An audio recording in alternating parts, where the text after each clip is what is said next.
قربانی کے لیے کون سے جانور جائز ہیں؟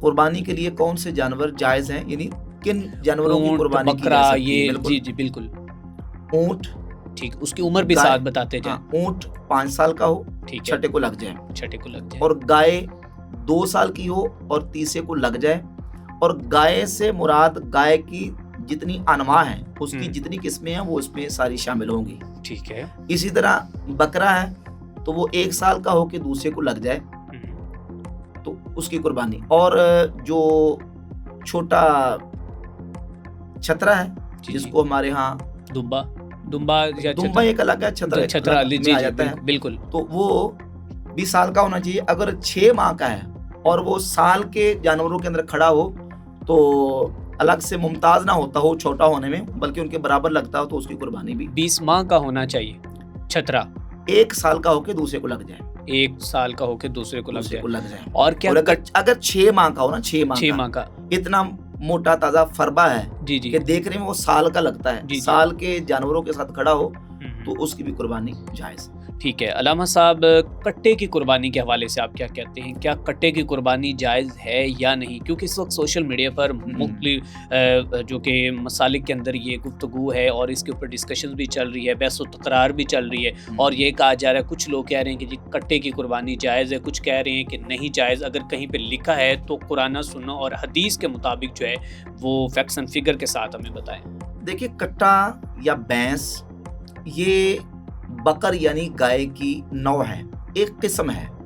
قرآن مجید میں اللہ رب العالمین نے سورۃ الحج کی آیت نمبر 34 میں بہیمۃ الانعام کی قربانی کا ذکر فرمایا، وَلِكُلِّ أُمَّةٍ جَعَلْنَا مَنسَكًا لِيَذْكُرُوا اسْمَ اللَّهِ عَلَى مَا رَزَقَهُم مِّن بَهِيمَةِ الْأَنْعَامِ، کہ ہر امت کے لیے ہم نے قربانی رکھی ہے کہ وہ اس پر اللہ کا نام لے جو اللہ تعالیٰ نے ان کو رزق عطا فرمایا ہے، من بہیمۃ الانعام، چوپایوں میں سے۔ چوپائے جتنے ہیں ان کی قربانی جائز ہے، اور گائے، اونٹ اور بکری اور دمبا، چھترا وغیرہ یہ سارے بہیمۃ الانعام کے اندر آتے ہیں۔ ان کی شریعت میں قربانی کا قرآن مجید سے اس کا ثبوت موجود ہے، سورہ حج کی آیت نمبر 34 سے۔ اب اس بہیمۃ الانعام سے ہی بھینس کی یا کٹے کی حلت کا ثبوت ہمیں ملتا ہے۔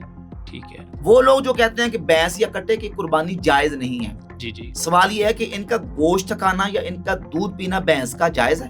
کہتے جائز ہے۔ اس کا جواز کہاں سے؟ اس کا جواز قرآن مجید کی اسی آیہ مبارکہ سے کہ بہیمۃ الانعام کے اندر بھینس آتی ہے، لہذا اس کا گوشت کھانا بھی جائز ہے اور اس کا دودھ پینا بھی جائز ہے۔ ورنہ اس بنیاد پہ کہ وہ کہتے ہیں کہ نبی پاک صلی اللہ علیہ وآلہ وسلم نے بھینس کا گوشت نہیں کھایا، نبی پاک علیہ الصلوۃ والسلام نے بھینس کا دودھ نہیں پیا، تو کیا اس بنیاد پہ اس کے دودھ اور اس کے گوشت کو ہم حرام قرار دیں گے؟ نہیں، ثبوت اس کی حلت کا اور اس کے دودھ کے حلال ہونے کا اسی آیت سے لیں گے۔ ٹھیک ہے، تو اسی طرح بھائی جب بھینس بہیمۃ الانعام کے اندر آتی ہے تو اس کی قربانی بھی جائز ہے، کیونکہ بہیمۃ الانعام کی قربانی کا ذکر قرآن مجید کی اس آیت کے اندر موجود ہے۔ اور یہ بات بھی یاد رکھیں کہ بھینس، اس کو عربی میں جاموس کہتے ہیں، اور یہ بکر یعنی گائے کی ایک نوع ہے، ایک قسم ہے۔ جیسے دمبا اور چھترا، یہ دونوں ایک ہی جانور ہیں، صرف یہ کہ ان کی قسموں کا فرق ہے۔ چھترا اس کی دم چھوٹی ہوتی ہے، ٹھیک ہے، اور دمبے کی دم موٹی، جس کو چکی کہتے ہیں، جی ہے ایک ہی چیز، ٹھیک ہے، اس کی 2 مختلف انواع ہیں۔ اسی طرح بھینس اور گائے یہ 2 انواع ہیں۔ الجاموس نوع من البقر، جاموس یعنی بھینس یہ گائے کی ایک نوع ہے، گائے کی قسم ہے، لہذا جس طریقے سے گائے کی قربانی درست ہے، اسی طرح جاموس یعنی گائے اور کٹے کی قربانی بھی درست ہے۔ اور اس بات پر تو علماء نے اپنی کتابوں کے اندر اجماع ذکر کیا ہے۔ اجماع یعنی اس پر چاروں ائمہ کا اتفاق اور اجماع ہے کہ بھینس کی قربانی جائز ہے، اور بھینس جو ہے وہ بمنزلہ بکر ہے اور اس کی قسم میں سے ہے۔